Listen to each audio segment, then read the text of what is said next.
할렐루야. 여러분들 모두 반갑습니다. 7월의 시작은 장마의 시작과 함께 같이 시작되는 것 같습니다. 이 장마와 더불어서 코로나의 확진자 델타 변이 바이러스가 점점 확산되어지는데, 이 가운데서도 하나님의 보호하심이 여러분들과 함께 할 수 있길 간절히 소망합니다. 교회 소식 전해드리도록 하겠습니다. 첫 번째는 이제 시작된 장마에 관한 소식인데요. 비의 양이 결코 우리가 무시할 수 있는 양이 안 되다 보니까 여러분들 각별히 이 장마철 이 집중호우로 인해서 피해가 있지 않길 바랍니다. 우리는 피해가 없더라도 또 일부 지역에서는 피해 양이 너무 많다 보니까 여러 가지 어떤 사건과 사고가 생길 수도 있으니, 여러분들 먼 지역에 살고 계신 친인척들 혹은 친지들, 그런 분들에게도 안부전화 한번 드리고, 또 그분들의 피해에 어떤 문제가 생기지 않게끔 같이 기도하고 서로 간에 어떤 잘 교류가 이루어질 수 있으면 좋겠습니다. 또 저희 교회 성도들 간에도 이런 비로 인한 피해가 있지 않길 간절히 또 바라고, 또 기도하며, 또 여러분들 또한 주변을 좀 둘러보실 수 있는 그런 시간을 가질 수 있으면 좋겠습니다. 두 번째로는 조금 약간 추위가 줄어드는 추위로 보였으나 우리가 느슨해져 버린 어떤 방역에 대한 것 때문에 확진자가 지금 800명에 접어들고 있죠. 물론 백신 접종이라든지 뭐 이런 것들로 인해서 또 이제 너무 이제 오래되다 보니까 사람들의 심적인 것들에 대한 것이 이제 좀 느슨해지고, 백신 접종의 시작이 사람들의 마음을 조금 더 느슨하게 해진 것은 있으나, 여러분들 이럴 때일수록 더 각별히 특히 우리 교회 권사님들, 또 나이 드신 분들, 노약자들, 혹은 다른 여러 가지 기저질환에 취약하신 분들은 좀 더 각별히 주의하시기 바랍니다. 사람들이 많은 곳은 되도록이면 좀 삼가해 주시고요. 또 마스크 착용하는 거 꼭 잊지 마시고요.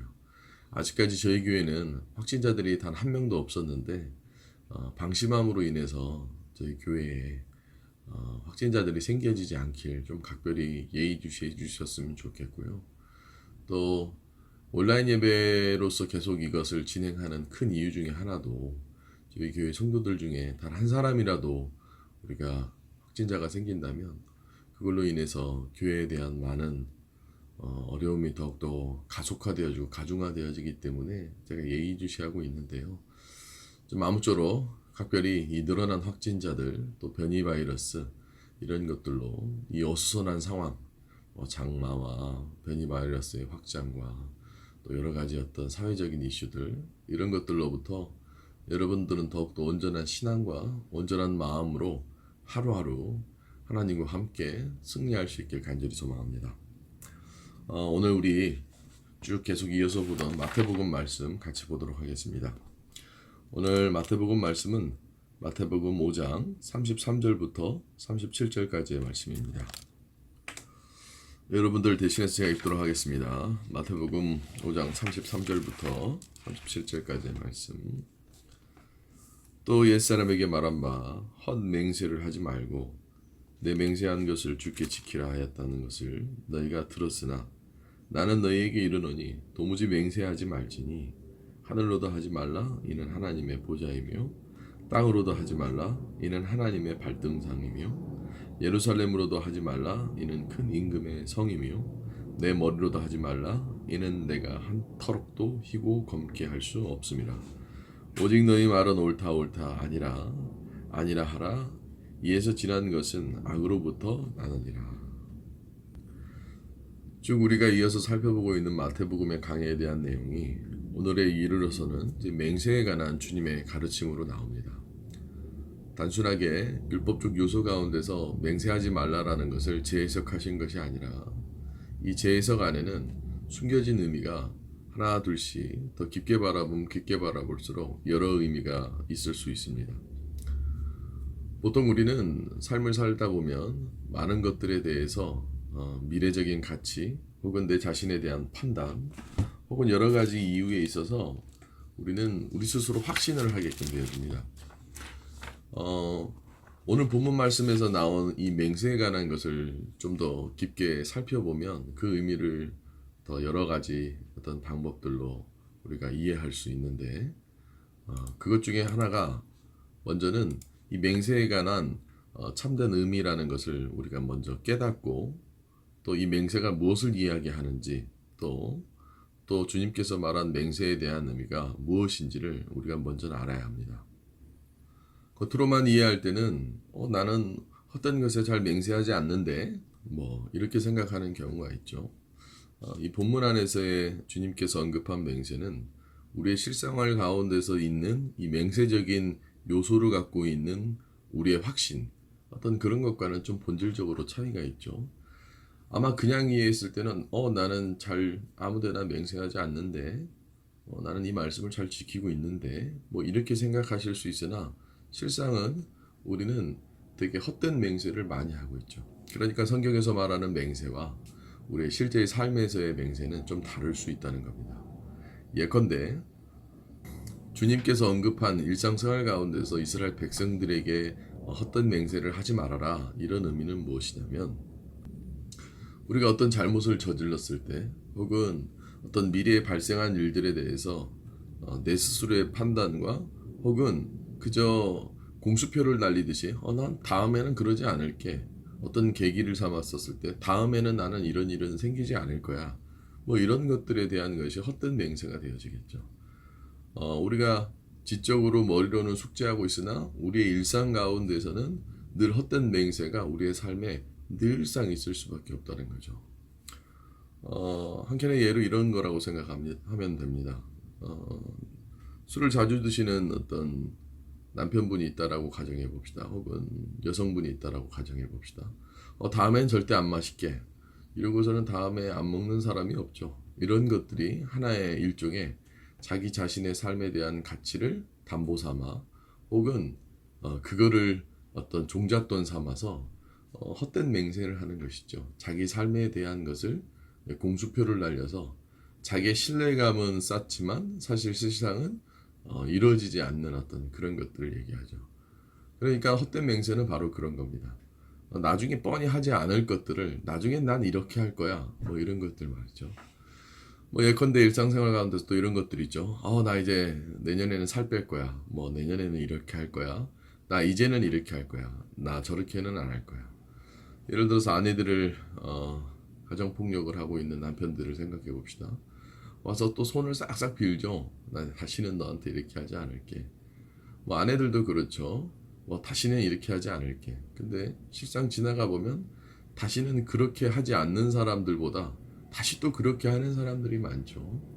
주님께서 말하는 맹세라는 건 바로 이런 겁니다. 우리 삶에 우리의 마음가짐과 우리의 향하는 방향이 일치되어지지 않는 이 지금 현재에서 미래적인 것을 가치 삼아서 이렇게 한다는 것이죠. 실제로 금융권에서는 이 미래적 담보 가치에 대한 것, 미래적인 공수표 가치에 대한 것은 현실적으로 재고 가치가 하나도 없다고 여깁니다. 그러다 보니 그런 것들로 인한 여러 가지 투자나 그런 것들로 인한 여러 가지 어떤 그 사람의 신뢰도를 그렇게 점치지 않죠. 되게 박하게 되어집니다. 현실에서도 그런데 우리는 우리 스스로에 대한 어떤 여러 가지 우리 스스로에 대한 값어치를 판단할 때 나 자신을 되게 높게 평가하는 경향이 없잖아요, 그렇죠? 쉽게 얘기해서 이런 겁니다. 나는 내가 마음만 먹으면 다 할 수 있다, 뭐 이런 것들. 근데 나는 마음 먹지 않은 것뿐이다. 그러면서 막 인생에 내 스스로 공수표를 날리고 헛된 맹세를 하며 하나님께서 주신 내 인생에 대한 값어치를 마구 떨어뜨리는 거죠. 어떤 의미로 보면 주님께서는 이런 겁니다. 하나님께서 주신 각자의 인생의 값어치를 너희들 스스로 떨어뜨리지 말라는 어떤 그런 의미도 되어지겠죠. 최근에 저희 둘째 녀석이 저한테 이와 비슷한 사례의 헛된 맹세를 한 적이 있습니다. 아버지, 제가 이제 절대는 핸드폰을 몇 시간 이상 하지 않을게요. 잘 지켜지지 않죠. 그러면 이제 또 여러 가지 핑계를 댑니다. 헛된 맹세인 거죠. 그때 당시에 혼날 때는 그때는 정말 안 할 거였어요. 그때는 정말 이제 지키지 않을 거예요. 근데 미래적인 벌어질 일들에 대해서는 우리 스스로가 절대 그것에 대한 것을 함부로 점칠 수 없죠. 그러니까 헛된 맹세를 하는 겁니다. 다시는 하지 않겠다. 신앙생활에도 그런 사람들 많죠. 어떤 삶의 위기가 찾아오거나 삶의 어려움이 찾아왔을 때 하나님 앞에 자기 자신도 모르게 습관적으로 헛된 맹세를 하죠. 이번 일만 이렇게 잘 되면 내가 하나님 앞에 이렇게 하겠습니다. 절대 그런 사람들은 존재하지 않죠. 오히려 더 그 일은 아주 깨끗이 잊어버리죠. 사람은 어떻게 보면 되게 편협적이라 자기가 기억할 만한 것만 기억하지 자기가 기억하고 싶지 않은 것은 기억하고 싶어 하지 않습니다. 그런 걸 뭐 일종의 망각이라고 얘기하는데 이 망각의 요소 안에도 이 헛된 맹세가 아주 큰 부분으로 차지하고 있다는 것이죠. 여러분들의 신앙생활 가운데서 위기가 당면했었을 때 여러분들 하나님 앞에 이렇게 하겠다라고 맹세한 것들 많지 않습니까? 성경의 대표적인 예로 자기가 가장 사랑하는 딸을 이 사사기에 보면 인신공양할 수밖에 없었던 그런 상황처럼 말이죠. 그때 당시에는 그것이 매우 중한지라 내가 이렇게 하겠습니다. 근데 실제로 그런 일들이 벌어질 때 그 맹세의 값어치 이상으로 현실에서 받아들이기는 더욱더 어려운 것이 있어지죠. 단순하게 말로만 맹세하지 말라는 것이 아니라 우리가 우리의 미래 혹은 내 자신에 대한 지나친 믿음 혹은 현실에 대한 온전한 인식을 하지 못함 때문에 우리는 헛된 맹세를 할 수밖에 없고 그 헛된 맹세는 내가 하나님 앞에 지키지 못할 것들을 통하여서 혹은 내 삶에 대한 지키지 못할 것들을 통하여서 오히려 내 삶을 망가뜨려 버리는 것이 되어진다는 거예요. 아무도 확신할 수 없는 우리들의 미래는 주님만이 알고 계심에도 불구하고 우리는 우리 미래에 대한 어떤 담보물을 삼아 이렇게 될 거다 저렇게 될 거라는 내 예측과 내 판단을 삼아 내 인생에 대한 주인의 어떤 소유권을 잃어버리게끔 되어져 버리는 거죠. 베드로가 그런 경우 아니겠습니까? 나는 주님을 절대 배신하지 않겠습니다. 근데 베드로는 주님을 배신하죠. 그리고 그 배신함 가운데서 헛된 맹세가 그를 얼마나 힘들게 했습니까? 그러면 그럴수록 더 괴멸감이 드는 것이고 그러면 그럴수록 그 사람에 대한 신뢰도는 바닥을 떨어지게끔 되어지는 것이죠. 그러면 무조건 우리는 맹세를 하지 말아야 됩니까? 아니죠. 맹세 앞에 우리는 겸허해져야 될 필요가 있음을 얘기하는 거예요. 37절에 보면 이런 얘기가 나옵니다. 오직 너희 말은 옳다 옳다 아니라 하라 이에서 지나는 것은 악으로부터 나느니라. 이게 뭘 뜻하는 겁니까?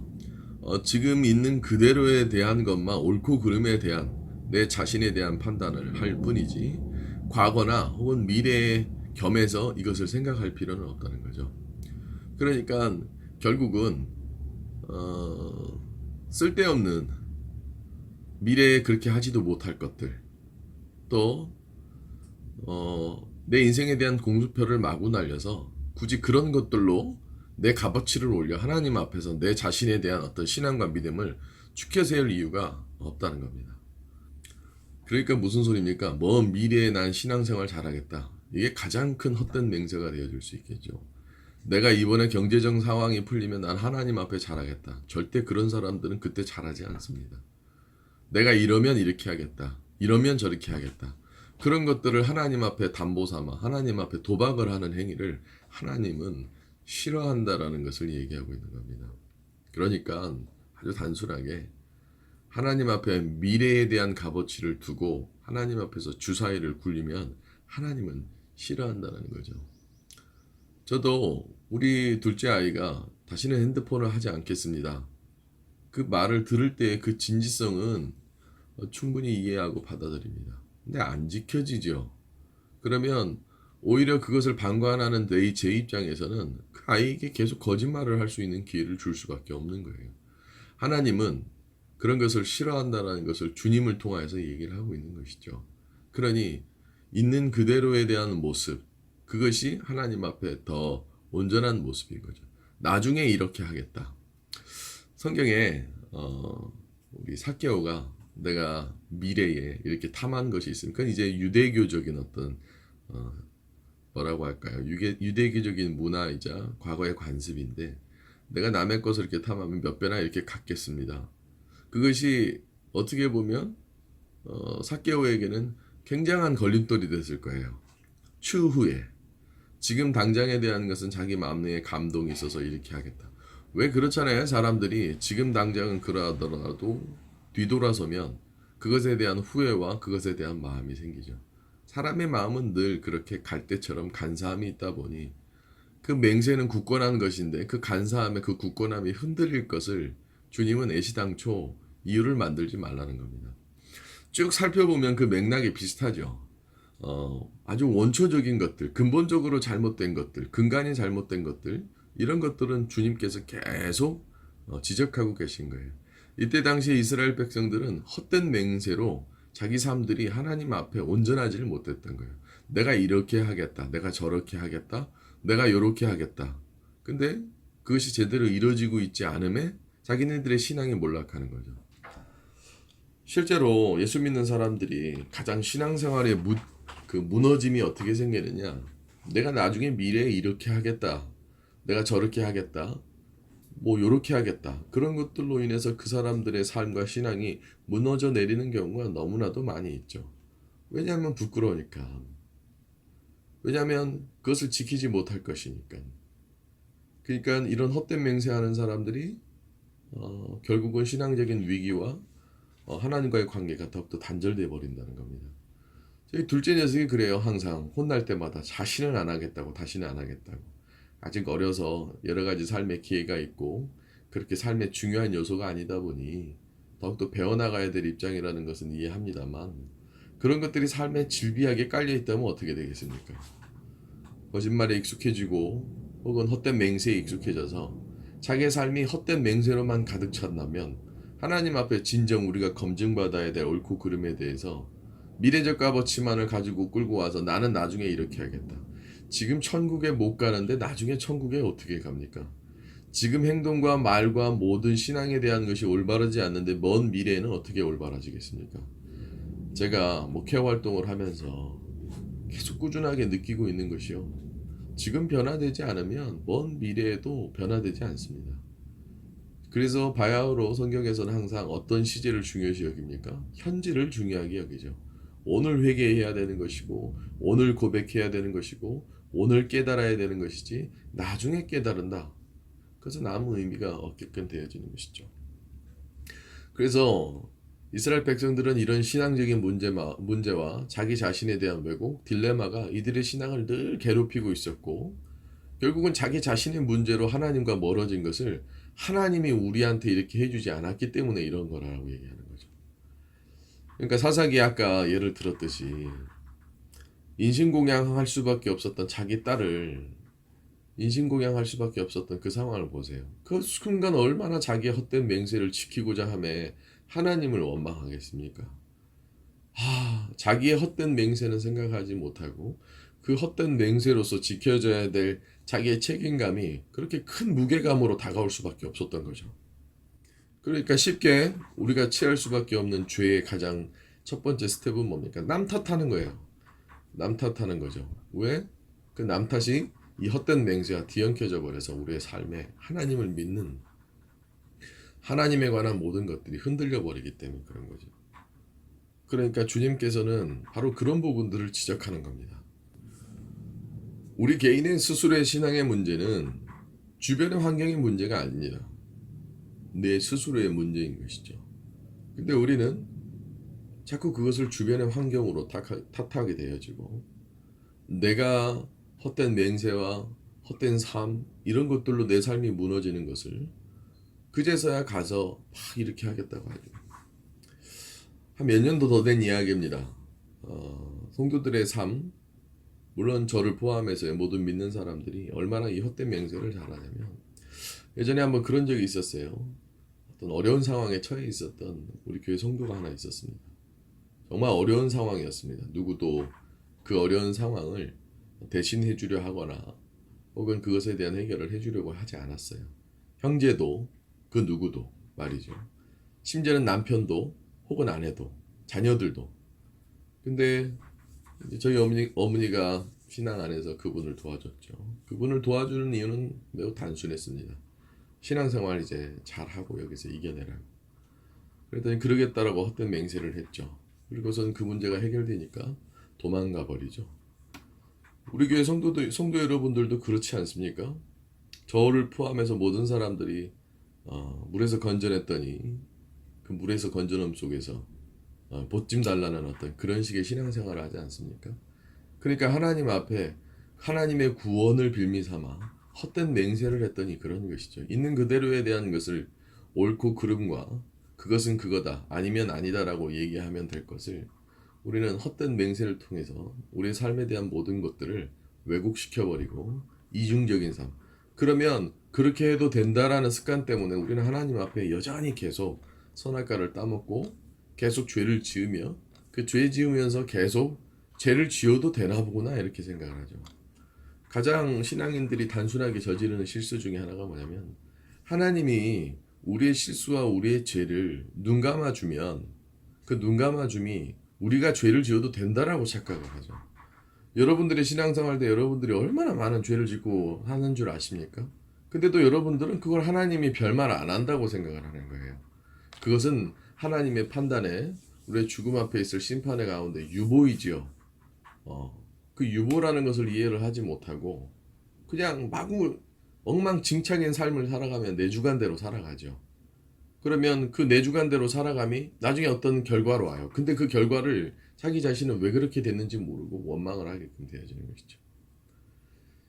좌우지간 쓸데없는 신앙생활에서 우리가 너무 우리는 그렇지 않다라고 얘기하지만 우리의 일상에 너무 깊게 들어와서 우리는 하나님 앞에 내 미래와 내 자신에 대한 판단을 보증 삼아 혹은 그것을 담보 삼아서 너무 쉽게 판단하고 너무 쉽게 헛된 맹세를 하며 오히려 하나님과 관계가 멀어져 버리는 것이죠. 마치 저희 아이가 제 앞에서 다시는 핸드폰 하지 않겠다고 다시는 그 이상 하지 않겠다라고 얘기하면 그 다음날 가면 그 핸드폰을 하듯이 말이죠. 예수 똑바로 믿겠다라는 사람들이 얼마나 많습니까? 예수 이제 더 제대로 믿겠다라는 사람들 얼마나 많습니까? 저한테 찾아오는 신앙인들의 100%가 다 이제는 이렇게 하겠습니다. 이제는 저렇게 하겠습니다. 하지만 그렇지 않죠. 예배 문제 또한 그렇죠. 예배 빠지지 않겠습니다. 내가 이제 매일매일 이렇게 하겠습니다. 그런 헛된 맹세 맨날 하죠. 혹은 그 헛된 맹세가 지켜지지 않을까 그런 것들을 왜곡해서 아주 간사스럽게 생각을 하며 살아가죠. 하지만 본질적인 문제는 우리가 우리의 이득을 위해서 내 자신에 대한 이득을 위해서 하나님 앞에 진정 바로 세워야 될 것들을 바로 세우지 못하고 나중에 미래에 난 이렇게 하겠다라는 걸로 밀어버리는 거죠. 사실 어찌 보면 미루는 신앙생활을 얘기하는 것일 수도 있어요. 지금 당장 내가 하나님 앞에 무릎 꿇고 기도해야 될 것을 나중에 무릎 꿇고 기도하겠습니다. 이런 어떤 밀어놓는 어떤 신앙생활의 모습이기도 하죠. 어찌 보면 우리가 기억해야 될 것은 맹세하지 말라는 의미보다도 헛된 맹세를 하지 마라. 그러니까 지키지 못할 하나님 앞에서의 약속을 하지 말라라는 것을 얘기하고 있는 거예요.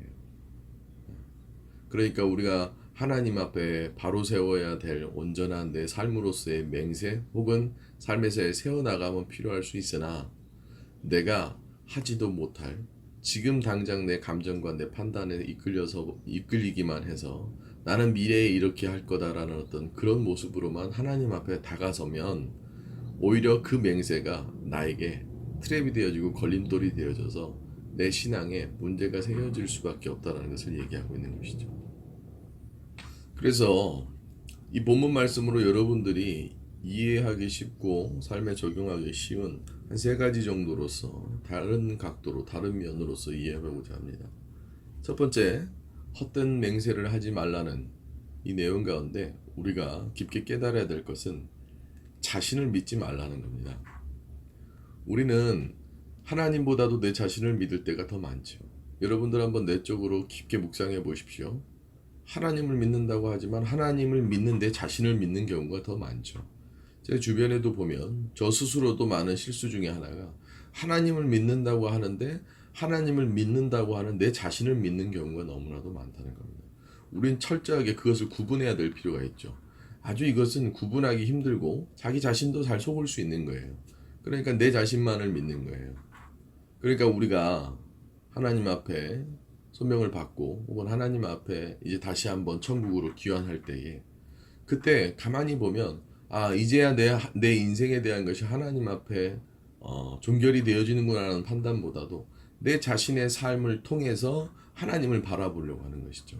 종이 한 장의 차이긴 하나 내 자신을 너무 믿는 경우, 사실 우리는 가장 누가 스스로를 잘 속입니까? 내 자신이 나 자신을 제일 잘 속이잖아요. 그리고 마귀는 항상 내 자신이 나를 속이게끔 하게끔 만들고요.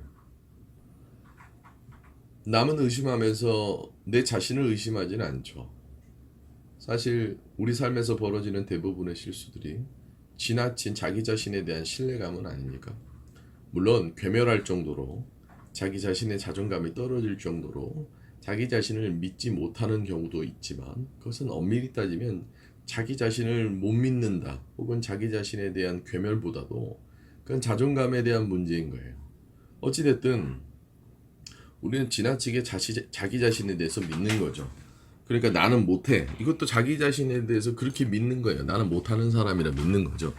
혹은 난 뭐든지 잘해, 그러면 그것 또한 자기 자신을 너무 축혀 올려 자기 자신은 그렇게 된다는 거예요.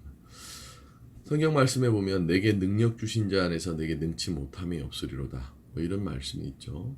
그건 내 자신에 대한 주체가 내가 아니라 하나님임을 인정하는 것이죠.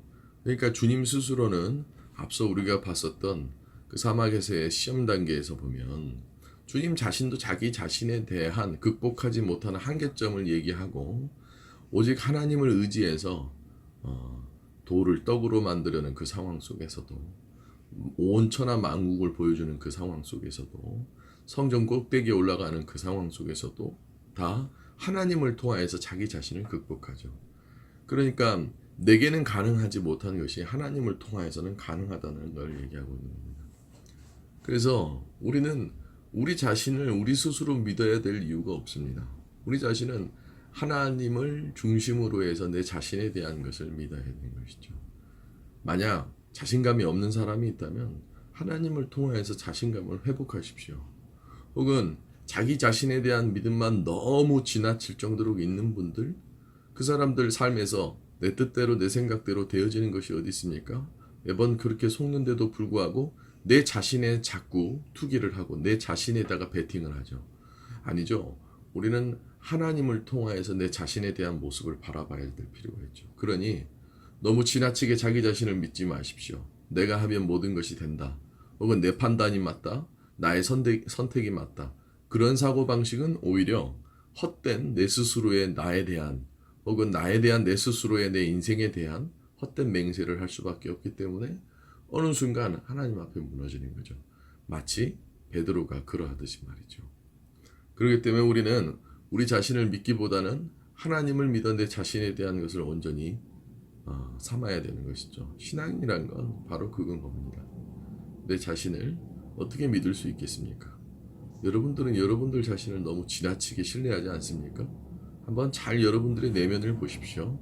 내 계획대로, 내 뜻대로, 내 마음대로, 내 생각대로, 그건 하나님을 믿는 게 아닙니다. 이 상황 가운데서, 이 뜻 가운데서 하나님이 무엇을 원하신지를 알게끔 되어지는 것, 그것이 우리 스스로를 겸손으로 만드는 것이죠.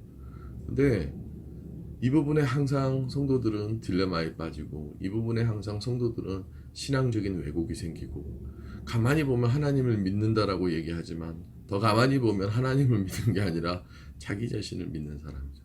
한 열의 아홉은 그런 것 같아요. 근데 더 깊게 신앙생활을 하려면 여러분들을 버리십시오. 오히려 하나님을 믿어 여러분들을 회복할 수 있길 바랍니다. 그게 무슨 의미인지, 어떤 뜻인지, 인생의 말미에 가서나 죽음을 앞두고 있는 상황에 가서나 결국은 아무것도 믿을 게 없다 보니, 요나를 보십시오. 자기 자신을 믿어 자기 자신이 배 밑창에 들어가고 고래밥이 되고 나서야 그 다음 데서 하나님을 의지하게 되어지고, 또 근데 습관적으로 마지막으로 니느웨의 멸망을 바라보며 죽어가는 그 가정 가운데서도 자기 자신을 믿잖아요. 근데 그 가운데 계속 나타나는 도전적인 요나를 향한 하나님의 질문은 뭡니까? 내 자신보다는 하나님을 믿는 것이죠. 소크라테스가 그랬죠. 네 자신을 알라. 그 자신을 알라는 것에 더 저는 덧붙여서 그 철학적인 어떤 명제 가운데, 내 자신을 알면 나는 얼마나 나약한 존재인지, 내 의지는 얼마나 약한 존재인지, 오히려 하나님 앞에 의지해야 됨을 더 중요하게 저는 강조하고 있는 어떤 그런 명제라고 생각합니다. 사랑하는 성도 여러분들, 여러분들 자신을 너무 믿지 마세요. 여러분들은 의지가 약하고요. 여러분들은 늘 헛된 맹세로 쌓여지죠. 하나 하나님의 온전함 가운데서 여러분들이 하나님을 통하여서 여러분들 자신을 알게 되어지고 하나님을 통하여서 여러분들을 재발견하게끔 되어진다면 여러분들의 인생은 더 보다 넓은 스펙트럼으로 보다 넓은 관점으로 이해할 수가 있을 겁니다. 두 번째, 미래에 대해서 확신하지 말라는 겁니다. 당장 하루의 앞일도 우리는 모르는데 우리는 우리 스스로가 미래를 점칠 수 있고 미래를 개척해 나갈 수 있다라는 생각으로 살아가죠. 그리고 그것은 아주 달콤한 유혹을 하게끔 되어집니다. 마치 까보지 않은 뒷장의 카드가 무엇인지 알듯이 말이죠. 그것에 우리는 모름에 대한 희열을 오히려 알고자 알 수 있다라는 가능성으로 미래에 대한 지나친 확신을 하며 살아갑니다. 근데 세상을 살다 보면 오래 살면 오래 살수록 우리는 깨닫죠. 무엇을 깨닫냐? 내 마음대로 되어지는 게 없고 미래에 대해서는 그 어떤 것도 확신할 수 없음을. 오로지 누구 한 분만이 우리의 미래에 대해서 압니까? 바로 하나님뿐이죠. 그래서 솔로몬은 많은 지혜와 잠언 그리고 전도서를 통하여서 바로 그 부분을 강조하고 있는 겁니다. 왜 세상이 헛되고 헛되며 하나님을 아는 지혜가 가장 고상한 지혜라고 얘기합니까? 자기가 아무리 지혜로도 자기 미래는 그저 하나님의 손아귀에서 하나님의 경륜 안에서 펼쳐질 수밖에 없다는 것을 알고 있는 거죠. 내가 지금 부모 밑에서 태어나고 싶어 태어났습니까? 내가 지금 배우자와 결혼하고 싶어 결혼했습니까? 시간이 지나 보면 그것은 다 하나님의 뜻과 하나님의 계획과 하나님의 이끄심 속에서 가능했다는 것이죠. 이거는 인생을 깊이 바라보면 바라볼수록 우리는 우리의 삶의 미래적인 요소에 그렇게 결코 확신해서는 안 된다라는 겁니다. 근데 맹세는 미래적인 것에 대한 나의 마음에 대한 것을 담보 삼아 하나님 앞에서의 소신과 하나님 앞에 신뢰를 요구하는 것인데 그게 그렇게 되겠습니까?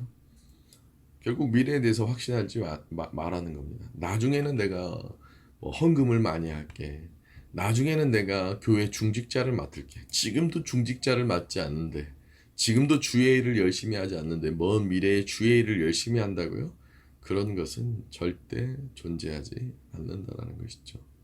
그래서 우리는 미래에 대해서 함부로 확신하지 말라는 것이 헛된 맹세를 하지 말라는 것과 동격이 되어진다라는 것이죠.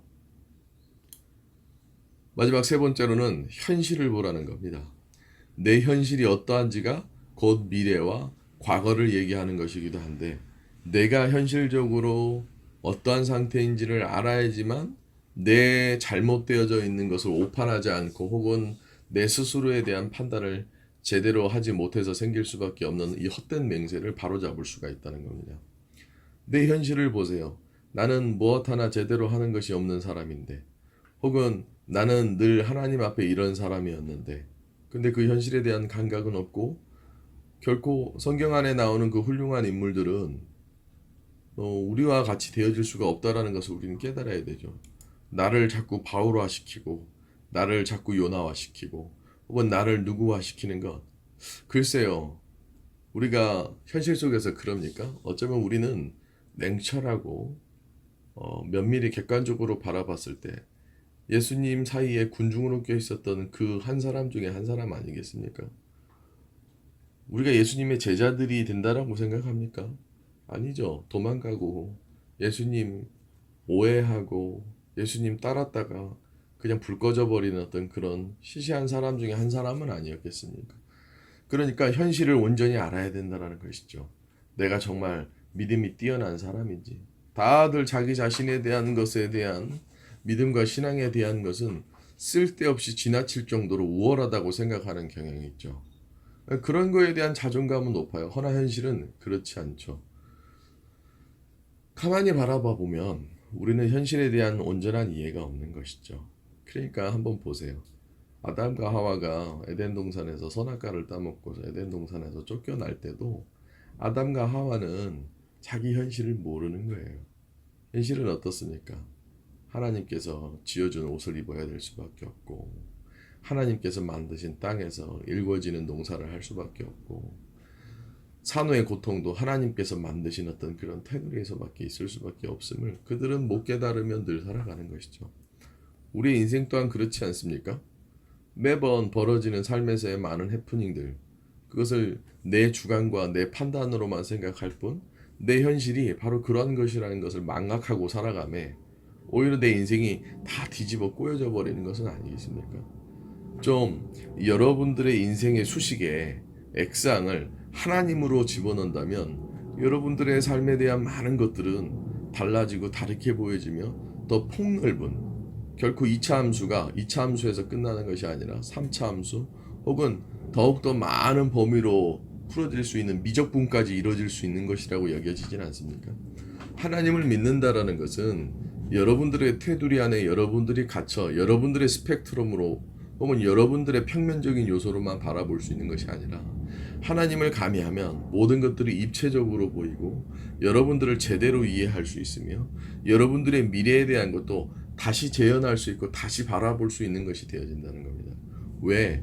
그 가능성과 미지수를 하나님으로 두니까요. 하나님을 믿으면 결코 나의 어두웠던 미래가 미래에 대한 어두움으로만 오지는 않습니다. 밝음으로 되어질 수 있어요. 그리고 하나님을 내 자신보다 더 온전하게 믿으며 내 자신에 대한 신뢰감과 내 자신에 대한 온전한 신뢰에서 생길 수 있는 인생에 대한 해법이 더 커지는 겁니다. 또한 하나님을 믿어 내 현실을 바라보면 내가 온전히 어떤 위치인지를 알게끔 되어지는 거예요. 결코 내 자신은 내 뒤통수를 바라볼 수 없듯이 말이죠. 하나님이 내 뒤통수를 바라보시고 나의 현실을 온전히 알게끔 되어질 수 있게 되어진다는 것이죠. 사랑하는 성도 여러분들, 오늘 주님께서 얘기하신 헛된 맹세를 하지 말라는 것은 내 자신을 믿는 것 혹은 미래에 대해서 스스로 확신해 버리는 것 혹은 현실에 대한 직시를 하지 못하고 내 자신에 대한 것을 잘 알지 못하는 어떤 그런 것으로부터 생겨질 수 있는 신앙의 오류, 신앙의 잘못됨, 그래서 하나님과의 관계의 단절을 주님께서 경고하시는 것은 아니겠습니까? 사랑하는 성도 여러분들, 여러분들 자신보다는 하나님을 믿는 여러분들 될 수 있길 바랍니다. 미래에 대해서 스스로 공수표를 던지며 미래에 대해서 확신하기보다는 하나님께서 열어주시는 미래를 생각하실 수 있길 바랍니다. 여러분들의 테두리에 갇혀 그 여러분들의 울타리에 갇혀 현실을 제대로 직시하지 못하고 오히려 하나님을 통하여서 여러분들의 현실, 여러분들이 잘하는 것, 여러분들이 못하는 것, 여러분들이 잘할 수 있는 것, 여러분들의 못할 수밖에 없는 것들을 온전히 하나님을 통해서 알아야 되는 것은 아니겠습니까? 사랑하는 성도 여러분들, 오늘 이 말씀 안에 여러분들에게 하나님의 큰 은혜가 있을 수 있길 간절히 소망합니다. 기도하겠습니다. 하나님, 주님을 통하여서 오늘 이 마태복음의 말씀에 헛된 맹세를 하지 말라 하셨습니다. 그러기에 우리가 깨달은 것, 내 자신에 대한 지나친 믿음을 통하여서 하나님을 가리우며 하나님을 더욱더 중요하게 믿어야 될 그 믿음에서 벗어나지 않게 하여 주시옵시고, 내 스스로에 대한 우월함 때문에, 미래에 대한 확신 때문에, 내가 점쳐놓은, 내가 계획해놓은 미래에 대한 내 스스로의 확신 때문에 하나님께서 이끄실 미래에 대한 것을 부정하지 않게 하여 주시옵시고, 온전히 내 이 현실에 대한 중요성을 망각한 나머지 하나님께서 나의 삶에 그것을 보고 계신다라는 사실을 잃어버리고 내 스스로를 거울 삼아 내 스스로의 옷추임만을 생각하며 내 스스로의 판단으로 살아감을 멈추며 하나님께서 알려주시는 깨달음과 하나님께서 인도하시는 인도의 방향으로 현실을 알아가며 살아갈 수 있도록 허락하여 주시옵소서.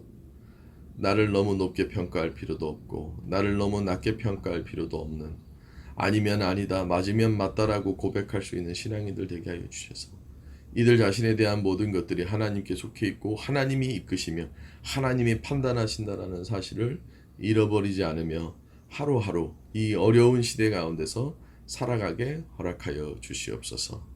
이 모든 말씀 우리 성도들에게 큰 능력에 관한 말씀이 되게 하여 주시옵소서. 살아계시며 오늘도 역사하시고 인도하시는 예수 그리스도의 이름으로 기도드립니다.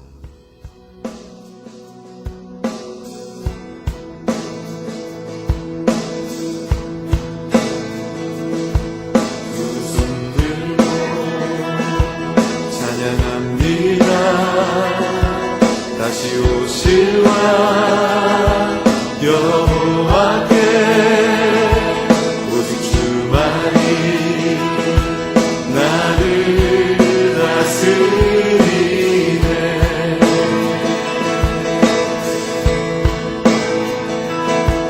두 손 들고 찬양합니다. 다시 오실와 여호와께 오직 주만이 나를 다스리네.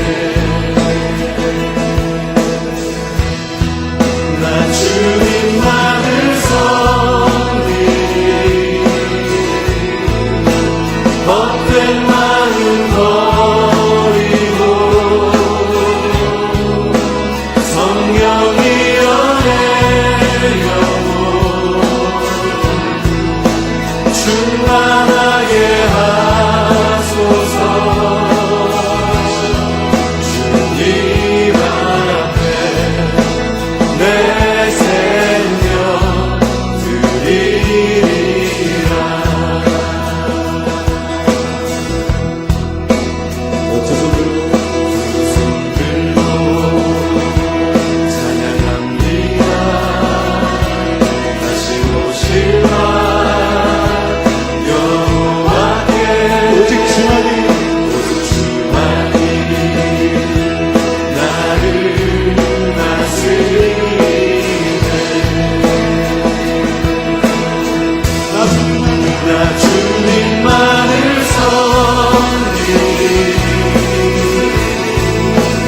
헛된 마음 버리고 성령이여 내 영혼 충만하게 하소서. 나 주님만을 섬기리. 헛된 마음 버리고 성령이여 내 영혼 충만하게 하소서. 주님 앞에 내 생명 드리리라. 주님 앞에 내 생명 드리리라. 주님 앞에 내 생명 드리리라. 주님 앞에 내 생명 드리리라.